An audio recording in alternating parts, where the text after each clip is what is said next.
Hello दोस्तों, स्वागत है आप सभी का आपके अपने यूट्यूब चैनल एजुकेटेड भारत में। दोस्तों आज वर्ल्ड हिस्ट्री सीरीज का पार्ट 7 है। इससे पहले हम 6 पार्ट ऑलरेडी देख चुके हैं। अगर आपने अभी तक नहीं देखा है तो प्लेलिस्ट में जाकर जरूर देख लीजिए, क्योंकि यहाँ पर मोस्ट इंपॉर्टेंट क्वेश्चंस मिलते हैं आपको विद एक्सप्लेनेशन। इसलिए ये वीडियो बहुत खास हो जाता है आप लोगों के अपकमिंग एग्जाम के लिए। तो प्लीज वीडियो को एंड तक जरूर देखिए। वीडियो पसंद आए तो लाइक एंड शेयर जरूर कीजिए। अगर अभी तक चैनल को सब्सक्राइब नहीं किया है तो प्लीज चैनल को सब्सक्राइब करके बेल आइकन जरूर प्रेस कीजिए। चलिए स्टार्ट करते हैं। फर्स्ट क्वेश्चन देखिए, हो ची मिन्ह किसके नेता थे? मोस्ट इंपॉर्टेंट क्वेश्चन पूछा गया है। सही आंसर हो जाएगा ए, उत्तरी वियतनाम के नेता थे हो ची मिन्ह। देखिए 1945 से हो Chi Minh democratic Republic of Vietnam, उत्तरी वियतनाम के प्रधानमंत्री और राष्ट्रपति बने। तो ये क्वेश्चन पूछा गया है, इसलिए आपको याद रखना है। डचेस ऑफ कार्नावाल कौन है? बहुत ज्यादा इंपॉर्टेंट क्वेश्चन पूछा गया है ये भी। देखिए जितने भी क्वेश्चंस मैं आप लोगों के लिए लेकर आती हूँ वो कहीं ना कहीं रिपीट हुए रहते हैं, इसलिए मोस्ट इंपॉर्टेंट होते हैं, तो आपको याद रखना है। देखिए डचेस ऑफ कार्नावल, सही आंसर हो जाएगा बी, कैमिला। जो कैमिला है वो डचेस ऑफ कार्नावल के नाम से जानी जाती है। देखिए कैमिला ब्रिटिश शाही परिवार की सदस्य हैं। वह ब्रिटिश सिंहासन के उत्तराधिकारी प्रिंस ऑफ वेल्स चार्ल्स की दूसरी पत्नी है। प्रिंसेस ऑफ वेल्स शीर्षक का उपयोग करने के बजाय वह डचेस ऑफ कार्नावाल शीर्षक का उपयोग करती है, जो उनके पति का द्वितीयक पदनाम है। तो आपको याद रखना है कौन यूज करती है, Camilla, duchess of Cornwall. Most important है, ये याद रखना है। प्रथम रोमन सम्राट कौन था? ये क्वेश्चन कई जगह रिपीट हुआ है। सही आंसर हो जाएगा सी, ऑगस्टस। आपको याद रखना है पहला रोमन सम्राट कौन था, तो ऑगस्टस। ठीक है, एक रोमन राजनेता और सैन्य राजनेता थे, जो रोमन साम्राज्य के पहले सम्राट थे, जिन्होंने 27 ईसा पूर्व से 14 ईसा पूर्व तक 14 ईसा पूर्व अपनी मृत्यु तक इंपीरियल रोम को नियंत्रित किया है। तो मोस्ट इंपॉर्टेंट हो जाते हैं ये रोम के पहले नेता कौन, ऑगस्टस, या पहले राजा कौन, ऑगस्टस। जॉन लॉक ने गहराई से बताया है, किसे बताया? तो करेक्ट आंसर हो जाएगा ए, सामाजिक अनुबंध सिद्धांत को जॉन लॉक ने बहुत गहराई से बताया है। देखिए जॉन लॉक द्वारा अपनी प्रसिद्ध पुस्तक टू टिट्रीज ऑन सिविल गवर्नमेंट 1690 में दिए गए सामाजिक अनुबंध सिद्धांत का एक अध्ययन, जिसमें उन्होंने कानून को लोगों की इच्छा की अभिव्यक्ति होने पर जोर दिया है। तो मोस्ट इंपॉर्टेंट है, इनकी बुक भी पूछी जाती है, two treatises on civil government किसके द्वारा लिखी गई है? तो जॉन लॉक के द्वारा लिखी गई है। मीन कैंप किसकी आत्मकथा है? ये मोस्ट इंपॉर्टेंट क्वेश्चन। सही आंसर यहाँ पर इसका हो जाएगा बी, एडोल्फ हिटलर। ठीक है, मीन कैंप किसकी आत्मकथा है? तो ये है एडोल्फ हिटलर की। मीन कैंप नाजी पार्टी के नेता एडोल्फ हिटलर की 1925 की आत्मकथात्मक पुस्तक है। का उस क्रिया का वर्णन करता है। इस पुस्तक में उस क्रिया का वर्णन है जिसके द्वारा हिटलर यहूदी विरोधी बन गए थे और जर्मनी के लिए उनकी राजनीतिक विचारधारा और भविष्य की योजनाओं की रूपरेखा तैयार करने के बारे में इस बुक में उन्होंने लिखा था। तो मोस्ट इंपॉर्टेंट है मीन कैंप, कई बार पूछी गई है, ये याद रखना है। कार्ल मार्क्स और फ्रेडरिक एंगल्स द्वारा पहला कम्युनिस्ट घोषणा पत्र कब लिखा गया? तो यहाँ पर इसका करेक्ट आंसर हो जाएगा ए, 1848 में। कब लिखा गया? 1848 में। कम्युनिस्ट घोषणा पत्र मूल रूप से कम्युनिस्ट पार्टी का घोषणा पत्र जर्मन दार्शनिक कार्ल मार्क्स और फ्रेडरिक एंगल्स द्वारा लिखित 1848 का एक राजनीतिक पुस्तिका है। तो आपको ये याद रखना है कि पहला किसने लिखा है, तो कार्ल मार्क्स और फ्रेडरिक एंगल्स। इसी वर्ष रूसी कम्युनिस्ट नेता व्लादिमीर लेनिन की मृत्यु हो गई थी। बहुत पूछा जाता है लेनिन की मृत्यु कब हुई है, तो करेक्ट आंसर यहाँ पर हो जाएगा ए, 1924। 1924 में व्लादिमीर लेनिन की मृत्यु हो गई थी। व्लादिमीर इलिच उलियानोव, देखिए इनका जो पूरा नाम है कई बार सिर्फ एग्जाम में इतना पूछ लिया जाता है, तो आपको याद रखना है, जिन्हें लेनिन के नाम से बेहतर जाना जाता है, एक रूसी क्रांतिकारी राजनीतिक और राजनीतिक सिद्धांतकार थे। 21 जनवरी 1924 को इनकी मृत्यु हो गई थी। तो लेनिन की मृत्यु कब हुई है? 1924 में। पूर्वी तिमोर इंडोनेशियाई में द्वीप समूह का पूर्व उपनिवेश था। तो यहाँ पर करेक्ट आंसर हो जाएगा डी, पुर्तगाली। ठीक है, आपको याद रखना है पुर्तगाली। पूर्व डच उपनिवेश 1950 के दशक में इंडोनेशिया के स्वतंत्र गणराज्य के रूप में उभरा, जबकि पूर्वी तिमोर 1975 तक पुर्तगाली नियंत्रण में रहा। जबकि 90% इंडोनेशियाई मुस्लिम है और पूर्वी तिमोर मुख्य रूप से रोमन कैथोलिक था, जो पुर्तगाली प्रभाव का परिणाम है। ठीक है, तो ये आपको याद रखना है, मोस्ट इंपॉर्टेंट है। रूस का अंतिम सम्राट या जार कौन था? तो सही आंसर हो जाएगा बी, निकोलस द्वितीय। ये तो कई बार पूछा गया, रशियन रिवॉल्यूशन पूछा जाता है तो उसमें पूछा जाता है कि रूस का अंतिम सम्राट कौन था। करेक्ट आंसर हो जाता है निकोलस द्वितीय। निकोलस द्वितीय या निकोलाई द्वितीय, जिन्हें रूसी रूढ़िवाद चर्च में saint Nicholas the passion bearer के नाम से जाना जाता था, रूस के अंतिम सम्राट थे जिन्होंने 1 नवंबर 1894 से 15 मार्च 1917 को अपने जबरन त्याग तक शासन किया है। तो निकोलस द्वितीय आपको याद रखना है। प्रसिद्ध पेंटिंग लास्ट सपर किसकी रचना है? लास्ट सपर और मोनालिसा बहुत पूछा जाता है। सही आंसर हो जाएगा सी, लियोनार्डो दा विंची की रचना है। देखिए, लास्ट सपर इतावली कलाकार लियोनार्डो दा विंची द्वारा 15वीं शताब्दी के अंत में बनाई गई एक भित्ति चित्र है जो इटली के मिलान में कॉन्वेंट ऑफ सांता मारिया डेले ग्राजी के रेफ्रेक्ट्री में स्थित है। यह पश्चिमी दुनिया की सबसे अधिक पहचाने जाने वाली पेंटिंग में से एक है। तो द लास्ट सपर पूछेगा तो लियोनार्डो दा विंची। किस देश में राज्य के प्रमुख को वंशानुगत उत्तराधिकार के कानून द्वारा अपना पद मिलता है? तो यहाँ पर सही आंसर हो जाएगा डी, जापान। ठीक है, कहाँ पर? जापान में। देखिए, जापान के सम्राट शाही परिवार के प्रमुख और जापान के राज्य प्रमुख है। 1947 के संविधान के तहत उन्हें राज्य और लोगों की एकता के प्रतीक के रूप में परिभाषित किया गया है। ऐतिहासिक दृष्टि से वह शिंटो धर्म के सर्वोच्च अधिकारी भी थे। किसने कहा था स्पेनिश अल्सर मेरी बर्बादी का कारण था? देखिए, स्टेटमेंट बहुत पूछे जाते हैं, आपको याद रखना है। यहाँ पर सही आंसर इसका हो जाएगा बी, नेपोलियन के द्वारा ये बोला गया है। ठीक है, नेपोलियन ने कहा था स्पेनिश अल्सर मेरी बर्बादी का कारण था। तो स्टेटमेंट आपको याद रखना है, नेपोलियन के द्वारा बोला गया। द थ्री एम्परर लीग 1873 के नाम से भी जाना जाता था। कौन सा जाना जाता था? तो करेक्ट आंसर हो जाएगा ए, ड्रेई केसर बंड संधि। ये मोस्ट इंपॉर्टेंट है। देखिए, थ्री एम्परर लीग या इसको डाई केसर बंद संधि भी बोला जाता है। फ्रांस को अलग थलग रखने के लिए ओटो बिस्मार्क द्वारा बनाए गए राजनयिक वेव का हिस्सा था। रूस के अलेक्जेंडर द्वितीय और प्रशिया के विलियम प्रथम और ऑस्ट्रेलिया हंगरी के फ्रांसिस जोसेफ के बीच सितंबर 1873 में एक प्रारंभिक समझौता हुआ था जिसे थ्री एम्परर्स लीग या ड्रे केसर बंड संधि कहा जाता है। तो ये आपको याद रखना है, ये मोस्ट इंपॉर्टेंट है। एडोल्फ हिटलर का जन्म हुआ था, कब हुआ था? तो करेक्ट आंसर हो जाएगा सी, जर्मनी। कहां पर हुआ था? तो जर्मनी में हुआ था एडोल्फ हिटलर का जन्म। देखिए, एडोल्फ हिटलर ऑस्ट्रिया में जन्मे जर्मन राजनीतिज्ञ थे जो 1933 से 1945 में अपनी आत्महत्या तक जर्मनी के तानाशाह थे। वह नाजी पार्टी के नेता के रूप में सत्ता में आए, 1933 में चांसलर बने और फिर फुहरर एंड रिच स्केंजलर की उपाधि ली। ठीक है, रिच स्केंजलर है ना, इसकी उपाधि ली। अपनी तानाशाही के दौरान उन्होंने 1 सितंबर 1939 को पोलैंड पर आक्रमण करके यूरोप में द्वितीय विश्व युद्ध की शुरुआत की। मीन कैंप, अंग्रेजी में माय स्ट्रगल, एडोल्फ हिटलर द्वारा 1920 के दशक की शुरुआत में कारावास के दौरान लिखी गई एक पुस्तक थी या किताब थी। मोस्ट इंपॉर्टेंट है ये पूरा, हिटलर के बारे में आपको याद रखना है। यहाँ से कई सारे क्वेश्चन बन सकते हैं। हिटलर ने कब से कब तक शासन किया, हिटलर कब चांसलर बने, कब विश्व युद्ध हुआ, इसके बाद इनकी बुक का क्या नाम है, ठीक है, कौन से दशक में इन्हें लिखी, कई सारी चीजें आपको यहीं से मिल जाएगी सिर्फ एक्सप्लेनेशन से। तो आपको ये याद रखना है। दोस्तों, वीडियो अच्छा लग रहा है तो प्लीज लाइक जरूर कर दीजिए और प्लीज इसे 5 एजुकेशनल ग्रुप में, जो भी आपके फ्रेंड्स होंगे उनके, या जो भी आपका ग्रुप है एजुकेशनल ग्रुप, उनको जरूर शेयर कीजिए दोस्तों, क्योंकि आप सपोर्ट करेंगे तभी चैनल ग्रो कर पाएगा। चलिए आगे बढ़ते हैं। देखिए, फ्रांसीसी शासक लुई सोल्वे किस वंश के थे? मोस्ट इंपॉर्टेंट क्वेश्चन है ये भी। सही आंसर हो जाएगा सी, बारबन राजवंश। ठीक है, फ्रांसीसी शासक जो लुई सोल्वे थे वो बारबन राजवंश से संबंधित थे। फ्रांस के लुई सोल्वे बारबन राजवंश से थे। लुई सोल्वे का जन्म 23 अगस्त 1754 को हुआ था। उन्होंने 1774 में राजगद्दी संभाली और 1791 तक सम्राट रहे।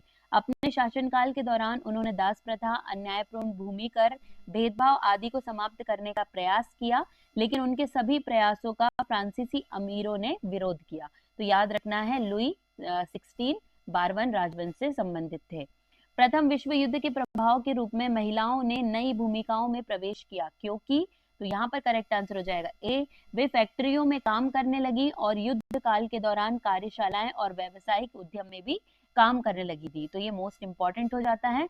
प्रथम विश्व युद्ध के परिणाम स्वरूप महिलाओं ने नई भूमिका और जिम्मेदारी में प्रवेश किया। उन्होंने युद्ध काल के दौरान कारखानों, कार्यशालाओं और व्यावसायिक उद्यमों में काम करना शुरू कर दिया और उन पुरुषों की जगह ले ली जो युद्ध में लड़ने के लिए चले गए थे। महिलाएं भी अग्रिम पंक्ति में नर्स, डॉक्टर, एम्बुलेंस चालक और अनुवादक के रूप में काम करके युद्ध प्रयासों में शामिल थी। तो ये मोस्ट इंपॉर्टेंट क्वेश्चन है, आपको ये याद रखना है। बोस्टन टी पार्टी किस वर्ष हुई थी? बहुत बार पूछा जाता है। सही आंसर हो जाएगा ए 1773। ठीक है, 1773 में बोस्टन टी पार्टी हुई थी। देखिए, बोस्टन चाय पार्टी यह एक राजनीतिक विरोध था जो 16 दिसंबर 1773 को बोस्टन, मैसाचुसेट्स से गिफिन घाट पर हुआ था। ठीक है, मैसाचुसेट्स से गिफिन घाट पर हुआ था। यहाँ ब्रिटिश के खिलाफ अमेरिकी उपनिवेशवादियों का विरोध प्रदर्शन था। चाय अधिनियम 1770 की शुरुआत बोस्टन चाय पार्टी की ओर ले जाने के कारणों में से एक थी। तो मोस्ट इंपॉर्टेंट है, आपको ये याद रखना है, बोस्टन चाय पार्टी जो पूछी जाती है। सामाजिक अनुबंध सिद्धांत के प्रणेता कौन है? तो यहाँ पर करेक्ट आंसर इसका हो जाएगा डी, सभी विकल्प सही है। मतलब होब्स, लॉक और रूसे, ये तीनों ही सामाजिक अनुबंध सिद्धांत के प्रणेता है। देखिए, थॉमस हॉब्स एक अंग्रेजी दार्शनिक थे जिन्हें आधुनिक राजनीतिक दर्शन के संस्थापकों में से एक माना जाता है। इस सिद्धांत का प्रतिपादन थॉमस हॉब्स ने किया। सामाजिक अनुबंध सिद्धांत का विचार थॉमस हॉब्स, जॉन लॉक और जीन्स जैक्स रूसो द्वारा स्थापित किया गया था। हॉब्स को उनकी 1651 की पुस्तक लेविथान के लिए जाना जाता है, जिसमें उन्होंने सामाजिक अनुबंध सिद्धांत के प्रभावशाली सूत्रीकरण की व्याख्या की थी। तो तीनों ही नाम मोस्ट इंपॉर्टेंट है, आपको याद रखना है। बेस्टिल जेल पर तीसरे एस्टेट के हमले ने डैश को जन्म दिया। तो सही आंसर हो जाएगा बी, फ्रेंच क्रांति, यानी कि फ्रांसीसी क्रांति को बेस्टिल पर जो हमला किया गया, बास्तिल के किले पर जो हमला किया गया था, तभी स्टार्ट हुई थी क्या? फ्रेंच क्रांति।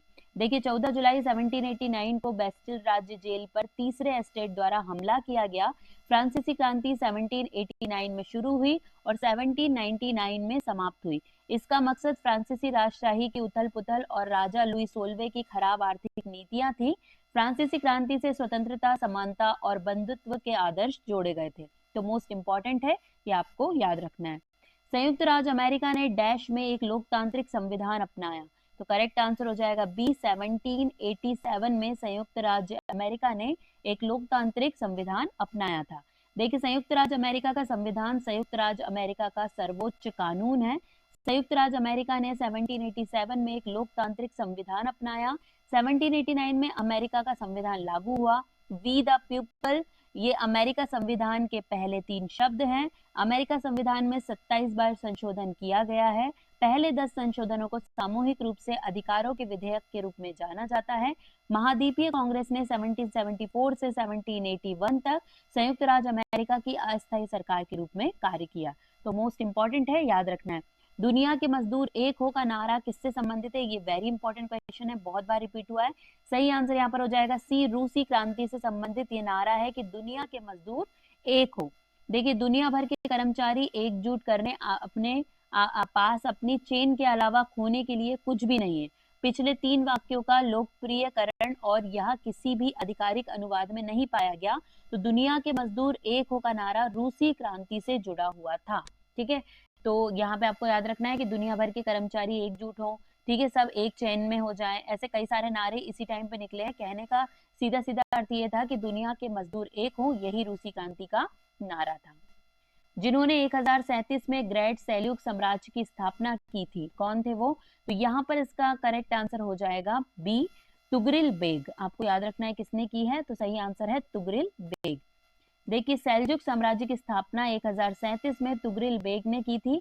अरल सागर के पास अपनी मातृभूमि से सेल्जुक पहले खुरासान और फिर मुख्य भूमि फारस में आगे बढ़े। अंततः पूर्वी अनातोलिया पर विजय प्राप्त करने वाले ये पहले सम्राट थे। तो आपको याद रखना है, सेल्जुक साम्राज्य की स्थापना किसने की है? तुगरिल बेग ने की है। चीन ने सिविल सेवा परीक्षा कब शुरू की? तो यहाँ पर करेक्ट आंसर हो जाएगा ए, 605 ईस्वी में चीन ने सिविल सेवा परीक्षा शुरू की। उन्होंने राज्य नौकरशाही के लिए उम्मीदवारों का चयन करने के लिए चीनी शाही परीक्षा की प्रणाली स्थापित की थी। साम्यवाद के अनुसार समाज का मुख्य शत्रु क्या है? तो यहाँ पर करेक्ट आंसर हो जाएगा डी, पूंजीवादी वर्ग, है ना। साम्यवाद के अनुसार समाज का मुख्य शत्रु है पूंजीवादी वर्ग, ठीक है, ये आपको याद रखना है। क्रेसी का युद्ध कब हुआ था, बहुत पूछा जाता है। सही आंसर यहाँ पर इसका हो जाएगा सी, 1346 में, ठीक है। क्रेसी का युद्ध देखिए एग्जाम में पूछा गया है, तो आपको याद रखना है। यह संघर्ष के दौरान 3 प्रसिद्ध अंग्रेजी सफलताओं में से पहली थी। इसके बाद 356 में पॉइटियर्स और 1415 में एगिनकोर्ट मिली। यह लड़ाई 26 अगस्त 1346 को फ्रांस में केसी के पास लड़ी गई थी। आपको याद रखना है कब लड़ी गई है, तो 26 अगस्त 1346, मोस्ट इंपॉर्टेंट है, ये आपको याद रखना है। और इसके बाद 3 अंग्रेजी सफलता, ये संघर्ष के दौरान 3 प्रसिद्ध अंग्रेजी सफलताओं में से पहली सफलता ये मानी जाती है। निम्नलिखित में से किस देश को फेवियन समाजवाद का घर माना जाता है, तो सही आंसर हो जाएगा बी, इंग्लैंड को फेवियन समाजवाद का घर माना जाता है। फेवियन समाज समाजवादी था, जिसकी स्थापना 1884 में हुई थी। समाज की स्थापना ग्रेट ब्रिटेन में लोकतांत्रिक समाजवादी राज्य की स्थापना के उद्देश्य से की गई थी। किसको पुनर्जागरण के प्रातःकालीन सितारे के रूप में जाना जाता है, मोस्ट इंपॉर्टेंट क्वेश्चन। सही आंसर हो जाएगा D, Geoffrey Chaucer. Geoffrey Chaucer को पुनर्जागरण के प्रातःकालीन सितारे के रूप में जाना जाता है। देखिए एडवर्ड अल्बर्ट ने उन्हें महान आधुनिकों में सबसे प्रारंभिक कहा है। चौसर मध्य युग के अंत और आधुनिक युग की शुरुआत में खड़ा था। उन्हें पुनर्जागरण का सुबह का सितारा कहा गया है। उनकी कविता मध्ययुगीन भावना को दर्शाती है। यह इटालियन पुनर्जागरण को दर्शाता है। तो मोस्ट इंपॉर्टेंट है चौसर, जो एक लेखक थे, जो लिखते थे, और इनकी जितनी भी कृतियां हैं वो बहुत ज्यादा क्या कह सकते हैं हम, आगे बढ़ाने वाली या फिर पावर से भर देने वाली ऐसी होती थी, इसलिए इन्हें पुनर्जागरण में सुबह का सितारा कहा गया है। तो मोस्ट इंपॉर्टेंट है, आपको याद रखना है। एबिसिनियन संकट कब समाप्त हुआ, करेक्ट आंसर हो जाएगा सी, 1937 में एबिसिनियन संकट समाप्त हुआ था। एबिसिनियन संकट इटली साम्राज्य और इथियोपिया साम्राज्य के बीच चल रहे संघर्ष के परिणाम स्वरूप हुआ। यहाँ 1937 में खत्म हुआ था। बिजान्टीन पर पुनः कब्जा कब किया गया, तो करेक्ट आंसर हो जाएगा बी, 1261 में बिजान्टीन पर दोबारा कब्जा कर लिया गया था। देखिए 1291 तक सभी क्रूसेडर राज्यों को मुख्य भूमि से कब्जा कर लिया गया था या मजबूर कर दिया गया था। 1261 में बिजान्टीन ने कॉन्स्टेंटिनोपल पर पुनः कब्जा कर लिया और बिजान्टीन साम्राज्य को फिर से स्थापित किया। तो इतने अजीब नाम होते हैं, लेकिन याद करने पड़ते हैं। पवित्र रोमन साम्राज्य के बारे में किस दार्शनिक ने कहा था, यह ना तो पवित्र है, ना ही रोमन है, और ना ही साम्राज्य है। मोस्ट इंपॉर्टेंट स्टेटमेंट है ये। सही आंसर हो जाएगा ए, वॉल्टेयर के द्वारा ऐसा कहा गया था। देखिए वॉल्टेयर से एक बार पूछा गया कि वह पवित्र रोमन साम्राज्य के बारे में क्या सोचते हैं, तो उनकी मजाकिया प्रतिक्रिया थी, यह ना तो पवित्र है, ना ही रोमन है, और ना ही साम्राज्य है। ये मोस्ट इंपॉर्टेंट है, आपको याद रखना है। अमेरिका के दूसरे राष्ट्रपति कौन थे, तो सही आंसर हो जाएगा यहाँ पर डी, जॉन एडम्स। ये अमेरिका के दूसरे राष्ट्रपति थे। जॉन एडम्स अमेरिका क्रांति के नेता थे और उन्होंने दूसरे अमेरिकी राष्ट्रपति के रूप में कार्य किया। इसके बाद उन्होंने देश के दूसरे राष्ट्रपति के रूप में, ये सेम ही रिपीट हो गया, उन्हें थॉमस जेफरसन ने एक और कार्यकाल के लिए हराया था। तो मोस्ट इंपॉर्टेंट है। वेलिंग दीवार स्थित है, करेक्ट आंसर यहाँ पर हो जाएगा सी, यरूशलेम में। कहाँ पर है वेलिंग दीवार, तो यरूशलेम में स्थित है। द वेलिंग वॉल जेरूशलेम यहूदियों का पवित्र स्थल है। इसका नाम अरबी शब्द अल मबका से लिया गया है, जिसका अर्थ है रोने की जगह। तो मोस्ट इंपॉर्टेंट है द वेलिंग वॉल, आपको याद रखना है। राइन और रोन नदी के बीच का साम्राज्य कब बनाया गया, मोस्ट इंपॉर्टेंट। करेक्ट आंसर हो जाएगा ए, 1843 ईस्वी में राइन और रोन नदी के बीच का साम्राज्य बनाया गया। देखिए राइन और रोन नदी के बीच का साम्राज्य 1843 में बनाया गया। वर्दुन की संधि द्वारा लोथिर के लिए राइन और रोन नदियों के बीच एक राज्य बनाया गया था। यह उन संधियों में से पहली थी जिसने कैरोलिगियन साम्राज्य को 3 राज्यों में विभाजित किया था। किस दशक को बी उपनिवेशीकरण का युग कहा जाता है, ये मोस्ट इंपॉर्टेंट क्वेश्चन है, आपको याद रखना है। तो यहाँ पर सही आंसर इसका हो जाएगा ए, 1950 के दशक को। ठीक है, आपको याद रखना है 1950 के दशक को क्या बोला गया है, बी उपनिवेशीकरण का युग कहा गया है। देखिए अफ्रीका में बड़े पैमाने पर बी उपनिवेशीकरण की शुरुआत 1950 के दशक में हुई, इसलिए कई इतिहासकार 1950 के दशक के अंत को बी उपनिवेशीकरण का युग के रूप में वर्णित करते हैं। निम्नलिखित में से अमेरिकी संसद का नाम क्या है? तो सही आंसर हो जाएगा यहाँ पर सी, कांग्रेस। ठीक है, अमेरिकी संसद का नाम क्या है? तो कांग्रेस। अमेरिकी संसद को कांग्रेस कहा जाता है। सीनेट अमेरिका संसद की द्विसदनीय विधायिका का ऊपरी सदन है। निचले सदन के प्रतिनिधि सभा को प्रतिनिधि सभा के रूप में जाना जाता है, ये आपको याद रखना है। विश्व का सबसे पुराना मौजूदा विश्वविद्यालय कौन सा है? तो करेक्ट आंसर यहाँ पर हो जाएगा बी, अल कैराइन विश्वविद्यालय। ये विश्व का सबसे पुराना मौजूदा विश्वविद्यालय है। देखिए, दुनिया में सबसे पुराना मौजूदा और लगातार संचालित होने वाला शैक्षणिक संस्थान कराइन विश्वविद्यालय, जिसकी स्थापना 1859 ईस्वी में फेज मोरक्को में हुई थी। बोलाग्रा विश्वविद्यालय इटली की स्थापना 1088 में हुई थी और यह यूरोप में सबसे पुराना है। तो मोस्ट इंपॉर्टेंट है, आपको ये याद रखना है।